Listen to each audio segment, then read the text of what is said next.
nagaaf araarri Waaqayyoo lafa jirtan hundumaatti isiniif haa baay'atu.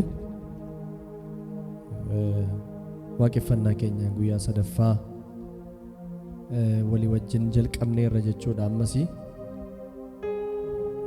guyyaa torbatu nu hafa. Hamma guyyaa sadii kana gidduutti Waaqayyoo dubbii isaatuu nutti waakkatin, ayyaana isaatuu nutti waakkatin nu gargaareera. Waaqayyoof galanni guddaan haa ta'u. Araarri Waaqayyoo inni iddoo kanaan nu ga'e har'as nu wajjin jira. Kaleessas nu wajjin tureera, boris nu wajjin jira. Maqaan isaa bara baraan haa ulfaatu. Mee amma immoo faarfannaadhaan walii wajjin Waaqayyoo waaqeffannaa. Mee gara teessoo hoolichaatti walii malla amma hundumti keenya ija keenya foonii walirra buufannee harka keenya isa mirgaa gara abbaa keenyaatti ol fudhanna. Isa bitaa immoo laphee keenya irra kaawwanna. Namni hundumtuu yeroo kana dhuunfaadha Waaqayyoon haa waaqeffatu. Araarri kee guddaadha Yesuus. Ati nu wajjin taatee jennaan lafa kana jirra nun. Kaleessas ati nu gargaartee jennaan dhufne. Hallelujah.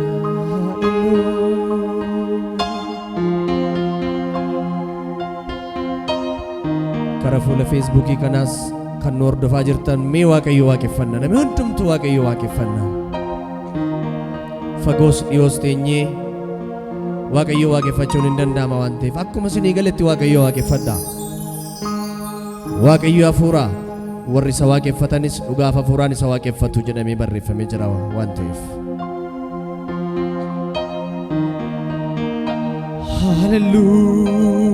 Hallelujah. Mee yaadaa kaleessa isaa nu fide har'a eessarraan nu ga'ee jira. Bor immoo eessatti nu geessa laata?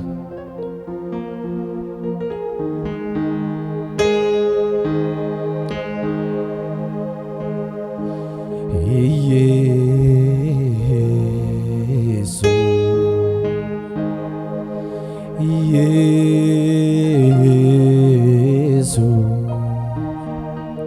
ganama si waama, galgala si waama, answaamen kufu gonkuma. Yesu tumerati Yesu amen amen amen. Yesu ganama si waama, ganama si waama, galgala si waama, answaamen kufu gonkuma. Yesus sedang Yesus sagale keessa ol fuudha. Yesus ganama si waama, ganama si waama, galgala si waama, answaamen kufu gonkuma. Ganama si waama, ganama si waama, galgala si waama, answaamen kufu gonkuma. Yesus jedhame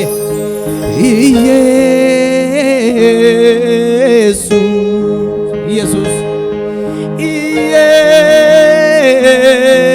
Yesus ganama si waama, ganama si waama, galgala si waama, answaamen kufu gonkuma. Ganama si waama, ganama si waama, galgala si waama, answaamen kufu gonkuma. Waaqa waaqotaati gooftaa koo maqaan kee jaalatamee jira. Haalli bulchiinsa kee, haalli bulchiinsa kee baariisiin jijjiiru ati ni geeddaramtu atiin geeddaramtu hundumtuu haa jedhu hundumtuu haa jedhu hundumtuu haa jedhu yaa waaqsi haa gaalatu waaqa waaqotaati jedha waaqa waaqotaati gooftaa koo maqaan kee gooftaa koo maqaan kee jaallatamee jira jaallatamee jira haalli bulchiinsa kee barri sin jijjiiru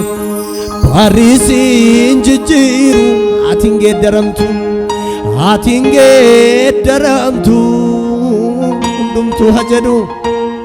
hundumtuu haa jedhu yaa waaqsi haa galatu yaa waaqsi haa galatu haleluuyaa haleluuyaa har'asa haleluuyaa haleluuyaa booriisa haleluuyaa oolmaa keetu garaa koo narraasa anin quufu yeroo hundaa si faarse haleluuyaa haleluuyaa har'asa haleluuyaa haleluuyaa haleluuyaa booriisa haleluuyaa oolmaa keetu garaa koo narraase anin quufu yeroo hundaa si faarse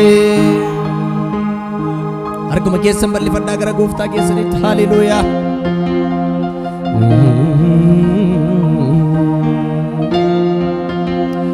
ora la bahadi la bania nana sekra bagata kanya haleluuyaa hedduudha ajaa'iba hojii harka keetii danda'een callisu naanimaa hundatti kan kaleessa hojii kee uturraa jeeffadhu narra caalee kanarraatu caalee gamaan dubbadhu hedduudha ajaa'iba hojii harka keetii danda'een callisu naanimaa hundatti kan kaleessa hojii kee uturraa jeeffadhu kanarraa immoo caalee haleluuyaa kanarraa immoo caalee eegaa maal dubbadhu sirra hin jiru jabaaf guddaan sirra hin jiru jabaaf guddaan gonkumaa sidaamirraa jireessi hundumaa siin bitamaa gadi jedhee abbaa koo siilaa dabra koo sirra hin jiru jabaa guddaan gonkumaa sidaamirraa siin bitamaa gadi jedhee gooftaa koo siilaa dabra koo sirra hin jiru edaarra deebi'aati sirra hin jiru jabaa guddaan gonkumaa sidaamirraa jireessi hundumaa siin bitamaa gadi jedhee gooftaa koo siilaa dabra koo sirra hin jiru jabaa guddaan gonkumaa sidaamirraa jireessi hundumaa siin bitamaa gadi jedhee gooftaa koo siilaa dabra koo humna kootu beektuu na waamte jaallattee maaliin ibsuu isa naaf du'atti of laattee dhugaa kee naa laaree yamadda gaaddisa waa'ee kee odeessa harka keessa bal'ifadhaate otoo sin taane namarraan ta'u Ana marrantu maqaan kee hamuutu sin taane jedha utuu sin taane ana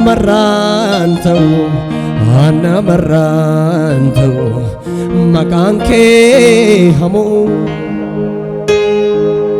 galgalli gaddaa yeroo dheeratu waan jiraatan hin fakkaatu firra karras hin baay'atu harki na yaadatee suma taasan taane yaanni galgalli gaddaa yeroo dheeratu waan jiraatan hin fakkaatu firra karra harki na yaadatee suma taasan taane yaanni jecha kee galaanarraa tuutis naganeera siin qabaa anis weeddu hara jecha kee galaanarraan tuutis naganeera siin qabaa anis weeddu hara harka keessan bal'ifadhaati ani sanyiin koo fayyadamuun koo as nan finne jabeenne koo kan sirreesse ilaalacha koo maata barsaa buruuksitee nama jooraa kuno ani sanyiin koo fayyadamuun koo as nan finne jabeenne koo kan sirreesse maata barsaa buruuksitee nama jooraa kunuunsite naaf gootee olmaa danuu kan keen harkaannu moo siif malaa galateeffamu naaf gootee olmaa danuu kan keen harraannu moo siif malaa galateeffamuuni naaf gootee jedhaarra deebi'aati naaf gootee olmaa danuu kan kee siif malaa haleluuyaa harki keessan bal'ifadhaati siin galateeffadha siin galateeffadha abbaa koo siin galateeffadha jedhaa dubbadha siin galateeffadha jedhaa siin galateeffadha siin galateeffadha abbaa koo siin galateeffadha harkuma keessan gara gooftaa keessanitti ol fuudha siinan oolee darbannaa diinaa kufee caccabu naatti tolta yemmuun maqaa kee waamee ol qabu ciiseen beekaa Yesuus bobaa kee jalli gaaddisaa haleluuyaa waameen maqaa kee hundaa caalchisa siinan ooleedha siinan oolee darbannaa diinaa kufee caccabu naatti tolta yemmuun maqaa kee waamee ol qabu ciiseen beekaa Yesuus bobaa kee jalli gaaddisa haleluuyaa waamee maqaa kee maccaa barsiisa darbannaa harka diinaa kuufaati akka malee jaabina koo miti Yesuusii nan oole ergati naaf taate haleluuyaa haleluuyaa sirrattan of gatee dhiiseera waa'ee koo sii nan oole darbannaa diinaa kufee caccabu naatti tolta yemmuun maqaa kee waamee ol qabu ciiseen beeka Yesuus boobaa kee jalli gaaddisaa haleluuyaa waamee maqaa kee hundaa caalchisa haleluuyaa ittuma fufnee waaqayyo waaqeffannaa harka keenya walitti buufanne haleluuyaa abeet abeet abeet abeet abeet abeet abeet abeet abeet harkuma keessa walitti buusaati say haleluuyaa abeet abeet abeet abeet abeet abeet abeet ammayyu addunyaa waaqeffannaa keessa galaa haleluuyaa abeet darbannaa harka diinaa kuufaati akka malee jaabina koo miti Yesuusiin anoole ergati naaf taate daa'oof gaachanaa koo eye dhiiseera waa'ee koo siin anoole darbannaa diinaa kufe harkaan naatti tolta yemmuu maqaa kee waamee ol qabu ciiseen beeka Yesuus boobaa kee jalli gaaddisaa haleluuyaa waamee maqaa kee hunda ciiseen beeka Yesuus boobaa kee jalli gaaddisaa haleluuyaa waamee darbannaa harka diinaa kuufaati akka malee jaabina koo miti darbannaa harka diinaa kuufaati akka malee jaabina koo miti ammayyuu darbannaa harka diinaa kuufaati akka malee jaabina koo miti ergati anaaf taate ergati naaf taate ta'oo gaachanaa koo sirra tan obgateera dhiisee siinan oolee darbannaa diinaa kufee caccabu naatti tolta yemmuun maqaa kee waamee ol qabu ciiseen beeka Yesuus boobaa kee jalli gaaddisaa haleluuyaa waamee maqaa kee irra deebi'aati siinan oolee darbannaa diinaa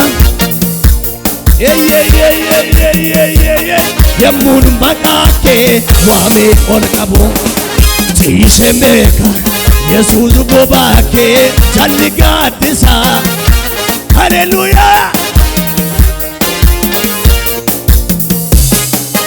dinagdee jireenya koo dimbii jabaa daannoo koo waaqayyo koo bu'uura jireenya koo dimbii jabaa daannoo koo waaqayyo koo dinagdee jireenya koo dimbii jabaa kattaa koo seeneen keessaa bula gargaarsi koo achitti dhangala kattaa koo seeneen keessaa bula gargaarsi koo abdiin jira abdiin jira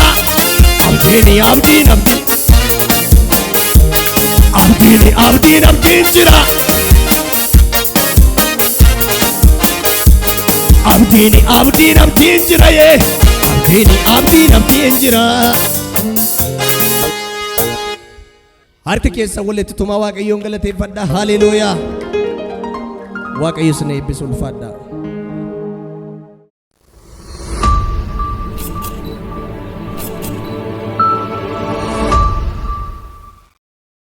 waaqayyoon guddaa baay'isneen galateeffannaa waaqayyo isa akka kanatti nu gargaare egaa yeroon kun yeroo waldaallattuu afura waaqayyoo guutuu addunyaa magaalaa Naqamtee ganda Duwwaa 7 keessatti kan argamtu sagantaa tsoomaaf sagadaa guyyaa 10f afurri waaqayyoo ergamaa Taarikuu Shifarraa keessa kan kaa'e abbaa mul'ataaf hundeessaa waldichaa keessa isaanii dhufeen guyyaa 10f waa'ee biyyaa akkasumas diinagdeedhaa fi waldaawwan kiristaanaadhaaf akka kadhatamuuf tsoomaaf sagada guyyaa 10 bishaaniif midhaan ofirraa kutuudhaan as waldicha keessatti argamtee jaarsolii waldaa kiristaanaa wajjiniin akkasumas hojjettoota waldaa sanaa wajjiniin sagantaa soomaaf sagadaa guyyaa 10f kan labsameedha.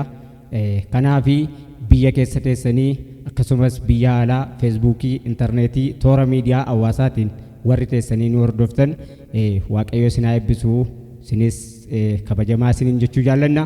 Addumaan egaa galgala kana dubbii nuti walii wajjiniin dhageenyu macaafaa Isaayaas raajichaa boqonnaa 55 lakkoofsa 6-7 kan jiru maqaa gooftaatiin nan dubbisa. Akkana jedha: yeroo inni argamuu danda'utti Waaqayyoon barbaaddadhaa, utuu inni dhiyoo jiruus isa waammadhaa. Namni jal'aan karaa isaa isa jal'aa adhiisu, namni hamaanis yaada isaa isa hamaarraa deebi'u. Gara Waaqayyo keenyaa isa araarri isaa guddaa ta'etti adeebi'u, innis isaan in maaraa jedha. In kadhannaa dubbii kana Waaqayyo akka nu ibsuuf mataa keenya gadi qabanne. Samaayin teessoo kee kan ta'e, laftis dalgi ejjeta miilla kee kan ta'e qulqulluu mootii Saalem, isa qulqulluu maqaa keetiif galata dhiyeessinaa. Yeroo qabaanne hundumaa keessatti waan nu wajjiniin taateef si galateeffannaa, maqaan kee galateeffamu. Ammas yeroo kana galgala kanas iddoo kanatti dhiyaannee jirra.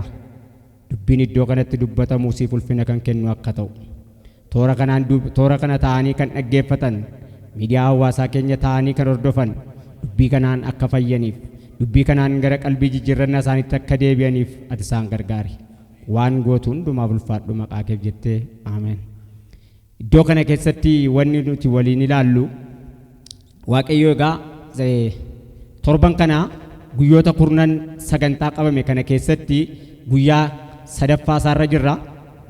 Waldaan keenya, waldaan lattuu Hafuura Waaqayyoo guutuu addunyaa magaalaa Naqamtee ganda Duwwaa 7 keessatti kan argamtu kuni yeroo ammaa sagantaa kallattiidhaan namootaaf, biyyaaf, waldaa kiristaanaadhaaf akka kadhattuuf soomaaf sagada guyyaa 10f kan labsame yommuu ta'u, iddoo kana keessatti Isaayaas raajichaa boqonnaa 55 lakkoofsa 6-7 kan jiru mata duree godhannee kan fudhannu Waaqayyoon barbaaddadhaa kan jedhu walii wajjiniin dubbanna.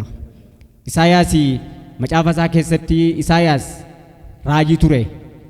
Isaayaas kuni boqonnaa isaa 1 amma boqonnaa 66 keessatti wanti inni raawwatu, wanta Waaqayyo isatti himuu deemee karaa agarsiisuudha. Waaqayyo Isaayaasitti waa dubbata, wanta inni dubbatu immoo Isaayaas deemee waan qajeelchu qajeelcha. Qajeelfama kana immoo kan inni fudhatu Waaqayyo irraa fudhatee bayeetu hojii kana hojjeta. Warra karaa sirriirra jirre waan akka gara kamitti akka isaan deebi'anii kallattii isaanii qabatanii kallattii sirrii ta'e irra akka deebi'aniifitu Waaqayyo Isaayaasitti dubbata. Isaayaas immoo fuudheetu dabarsee ormatti laata.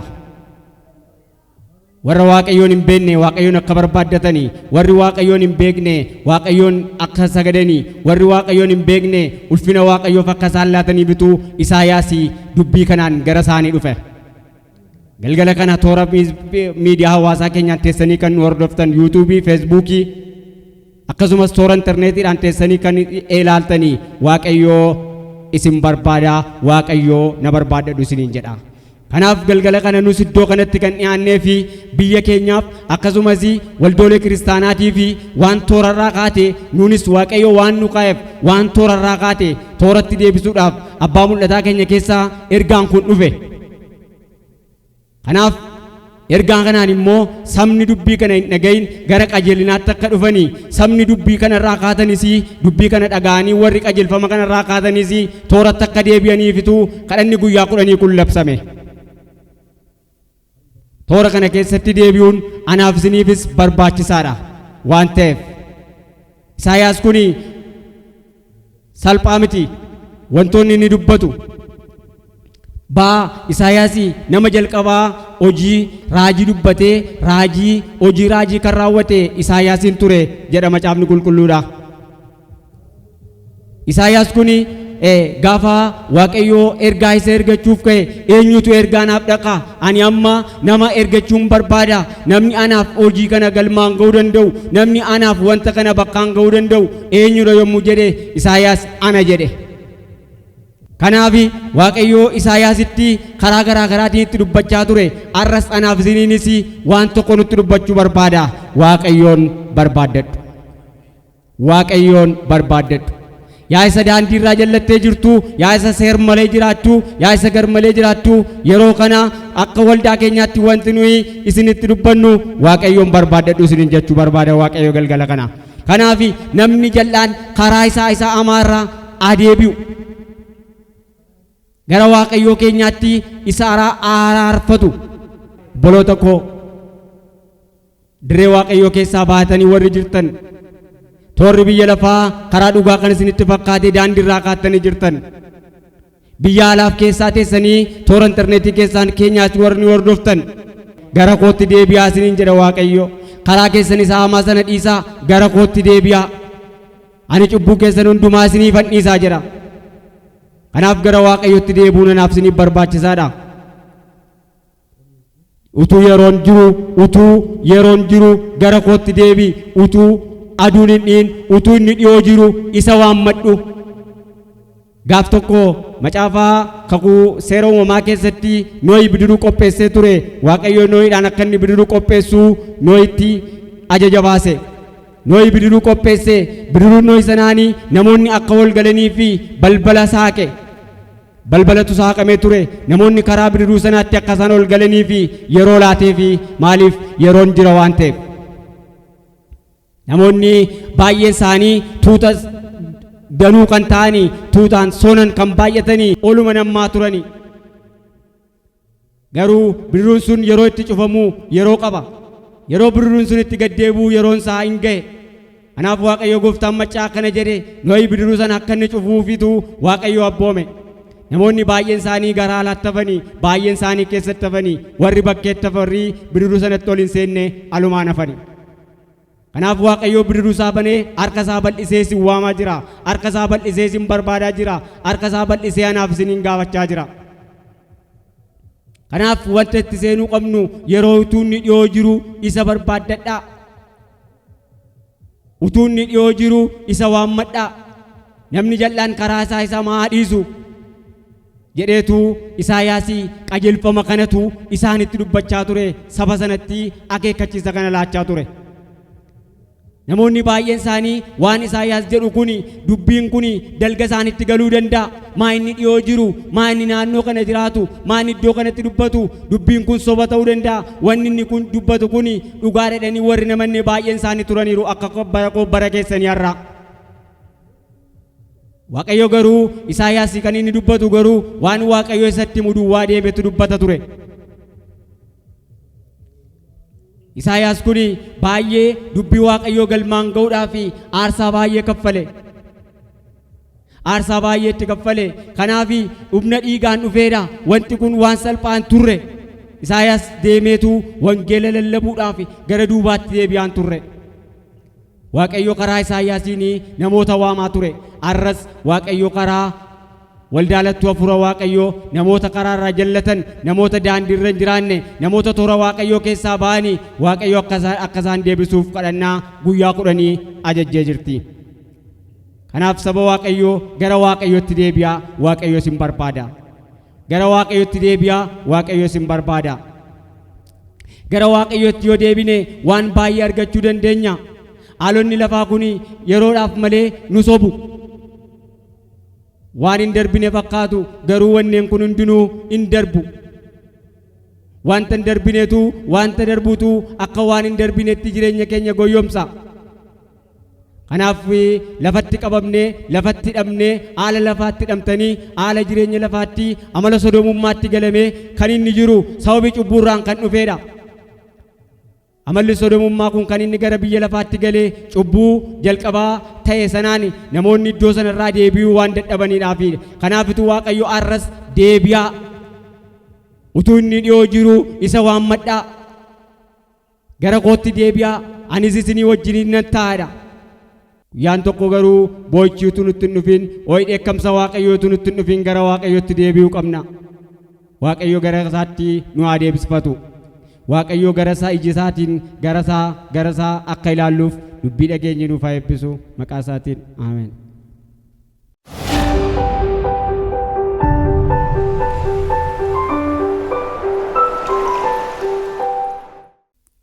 jirtu sabni Waaqayyootti jaallatamoon ijoollee Waaqayyoo nagaa keessanii Waaqayyo eebbifamu. Fagoorras dhiyoorras kan jirtanii hundi keessanii nagaa keessanii nagaa Waaqayyoo isiniif haa baay'atu. Iddoo jirru jilgeeffannee Waaqayyoon hin kadhanna. Maqaa Waaqayyoo eebbifamu.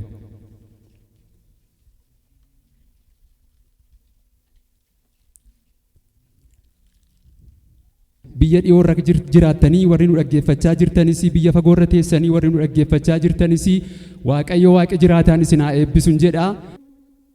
Sitti tolee sagalee Waaqayyoo isa iyyaa jiru kana irraanfattee kan jirtu dammaqii har'a siin jedhaa jira. Guyyaa 10 sagantaa soomaaf kadhataa diriirsitee jirti irratti biyya lafaa hundumaaf kadhachaa jirra. Fayyinni akkasiniif ta'uuf amma isiniif hin kadhadha. Warra dhukkubfachaa jirtanis rakkina hafuuraa rakkina foonii kan qabdan hundumaaf kadhachaa jirra. Maqaan Waaqayyoo eebbifamu. Nu wajjiniin akka jilgeenfattanii kadhattan sagalee Waaqayyoo kun dubbiin laga kanatti ta'aa jiru, dubbiin ulaa kanatti ta'aa jiru, kadhannaan addanatti ta'aa jiru mana keessaniin qaqqaba. Maqaan Waaqayyoo eebbifamu. Gooftaa galanni bara baraan siif haa ta'u. Waaqayyo Gooftaa si galateeffanna. Bara baraan eebbifami. Si galateeffanna yaa Waaqayyo Gooftaa waa'ee yeroo kanaatiif waa'ee iddoo kanaatiif yaa Waaqayyo galanni siif haa ta'u. Ati guddaadha. Guddummaa keetiif si galateeffanna. Ati guddummaa keetiif bara baraan hin galateeffamtaa. Galanni siif haa ta'u. Ati jiraataa waan taateef yaa Waaqayyo si galateeffannaa. Galanni bara baraan siif haa ta'u. Ati jiraataadha. Ati guddaadha. Ati hundumaa dandeessa. Ati hundumaan oli. Yoo kaatee galaana raaftaa, yoo kaatee lafa raaftaa, wanti itti sodaattu tokko iyyuu hin jiru. Sodaatamtee jiraattaa yaa Waaqayyo galanni siif haa ta'u. Sodaatamaa koo, jaallatamaa koo, kabajamaa koo bara baraan eebbifami. Amma immoo Gooftaa koo sin kadhadha. Ilaa yaa Waaqayyo biyya keenyaaf si kadhanna. Ilaa Gooftaa gara biyya keenyaa akkati ilaaltu adaraa jedheen si kadhadha. Biyya nagaan irraa bade, biyya rakkachaa jirtu ilaa yaa Waaqayyo ija araaraa keetiin akka nu ilaaltuuf si kadhanna. Ilaa yaa Waaqayyo fuula araaraa kee gara biyya keenyaatti nuuf deebisi. Adaraa yaa Waaqayyo Gooftaa cubbuun keenya baay'ee yoo ta'e iyyuu ilaa cubbuun keessani akka dhiigaa yoo diimate iyyuu ani immoo akka jirbii nan addeessa kan jedhu caafamee jira. Maqaa ilma kee Yesuus Kiristoosiin amma yeroo kanatti yaa Waaqayyo dhiifama nuu gochuun jaalala kee haa ta'u. Inni kun yaa Waaqayyo Gooftaa jaalala kee nuuf haa ta'u. Fuula araaraa kee yaa Waaqayyo gara waldaa keenyaatti deebisi. Fuula araaraa kee yaa Waaqayyo biyya keenyatti deebisi. Waaqayyooni fuula isaa isa mana Yaaqoob duraa deebisee nan galateeffadha jedhe Daawiti. Ilaa yaa Waaqayyo fuula kee nutti deebisi. Adaraa sin kadhadha fuula kee yaa Waaqayyo gara biyya keenyaatti deebisi. Maqaa Yesuus Kiristoosiin nagaan kee ulfinni kee ayyaanni kee biyya keenya haa qaqqabatu. Ilaa nagaan kee ulfinni kee jaalalli kee yaa Waaqayyo wal jaallachuu haa calqabu. Waldaa wal jaallachuu haa calqabdu. Wal ari'achuu, wal jibbuu, wal haamachuun, wal goomachuun maqaa Yesuus Kiristoosiin biyya keenya keessaa kan rukutame haa ta'u. Jaalalli yaa Waaqayyo gubbaadha amma godaatti, godaa amma gubbaatti biyya keenya keessa kan buufate haa ta'u. Nagaan kee ulfinni kee ayyaanni kee nuuf haa baay'atu. Isa kana waan gootuuf galanniif ulfinni siif haa ta'u. Bara baraan eebbifami. Maqaa ilma kee Yesuusiin ameen. Akka kadhachuutti jirra. Maqaa Waaqayyoo eebbifamu apostoliin faatti dabalanii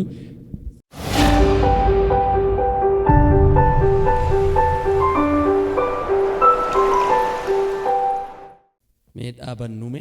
Haleluuyaa. Waaqayyoo dhugaadhumatti gidduu keenya jira. Sa'aatii keenya eeggachuuf gabaabseen galateeffadha. Gidduu kanaa guyyaa sadaffaa keenya harrii keessumaa guyyaa har'aanaaf addadha. Waaqayyo ganama humna guddaa waldaa keenyatti ergee nu tajaajilaa tureera. Ammas ulfinni isaa gidduu keenya buufatee nuuf kadhatamaa jira. Hafuurri qulqulluun nuu kadhataa jira. Maqaa Gooftaa Yesuus Kiristoosiin galgala kana jireenyi keenya, manni keenya, deemsi keenya mo'icha gonfatee gadi ba'a. Waaqayyo inni mo'ichaan abidda isaatiin nama geggeessu, inni yoomuu harka nuffii harka dadhabee namarraa hin deebine inni nuuf hin qabne, yeroo hundumaa inni nama baatu, inni yoo barbaaddatan nama jalaan miliqne, yoo isa waammatan kan nama nuffine. Yesuus Kiristoos gidduu keenya jira. Karaa garaa garaatiin sagaleen isinii baasa. namoonni karaa garaa garaa dhiphina adda addaa qabdan waldaa keenyaaf biyya keenyaaf kadhatamaa tureera.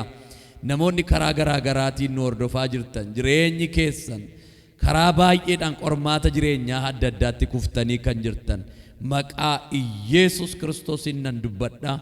Humna tokkummaa kadhata keenyaa kanaatiin balbaloota abdii si diigan sana qilleensota keessatti of jibbite sana soomaaf sagada nuti fuula Waaqootti qabannee Waaqayyoon waamaa jirru kanaan elaa Waaqayyo kadhata keessan dhaga'ee gaaffiin koo deebi'eera, hidhaan koo cirmeera, hibboon koo hiikameera, Waaqayyo na gargaareera akka jettutti amaneen sii kadhadha. Namoonni nu hordofaa jirtan, namoonni keenya dana jirtan maqaa Gooftaa Yesus Kiristoosiin har'aa jalqabee deebi'ee akka ol hin kaanetti mataa rakkina kee gadi qabeera. Deebi'ee akka hin jiraannetti hundee wantoota jireenya kee dadhabsiisanii gogseera. Maqaa Yesuusiin gogseera, gogseera, gogseera, gogseera, gogseera, gogseera. Qixa yaaddoo keetii salphifachuun ba'aa keetii sitti dhaga'amu. Qixa sodaa keetii harki nama jabaa si utubuusaa, si gargaaruusaa, si deeggaruusaa iji kee banamee haa argu. Araarri Waaqayyo tollisaa mana kee naannee si haa to'atu. Qilleensi dadhabbii gan namatti duufee boqonnaa nama dhowwatu kan yaaddessu humni zarii irraa darbatamu jawwicharraa kan ergamu haala yeroo irraa kan xiyyeeffate hafuurri Bi'eelzebul dhibbi ja'aaf 66 naman taatu kan jedhu gaa'ila kee irratti kan hojjetu, fayyaa kee irratti kan hojjetu, hojii kee irratti kan hojjetu cabseera, cabseera, cabseera, cabseera. Humna du'aa ka'uu Yesuusiin amma jalqabee aangoo hamaa boquusi cabsuu yaalu miilla kee jalatti gadi tumeera. Faayitee darbitee mootee injibattee akka dabartu akka jiraattu balbala abdii jireenyaa baatu si saaqeera. Humna maqaa Yesuusiin gaddaa kan oolte, boo'aa kan oolte, yaaddaa kan oolte, sodaachaa kan oolte, egeree kee kan yaaddofte, boriin kee kan si shakkisiise carraa darbanii jiraachuu si baneera, si heeyyameera, baneera, baneera, baneera, baneera. Humna isa du'a injifate Yesuusiin mee harka keenya walitti rukunnee galateeffannu Waaqayyoon. Haleluuyaa.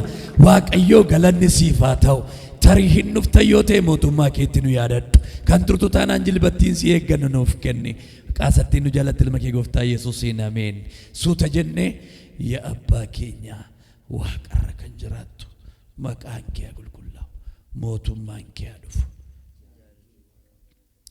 Akkasuma lafarratti haa ta'u kan dhuga buddeen keenya irraa nuuf kenni. Yakka keenya nu dhiise nus kennu akka ni fakkatu. Qoramatti nu galchin hamaa nu oolchi malee mootummaan keeti.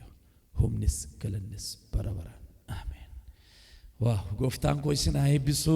Guyyaa borii sa'aatii isaa eeggatee sagantaan keenya itti fufaa. Yeroo gaarii baay'ee sin jaallanna. Eebbifamaa.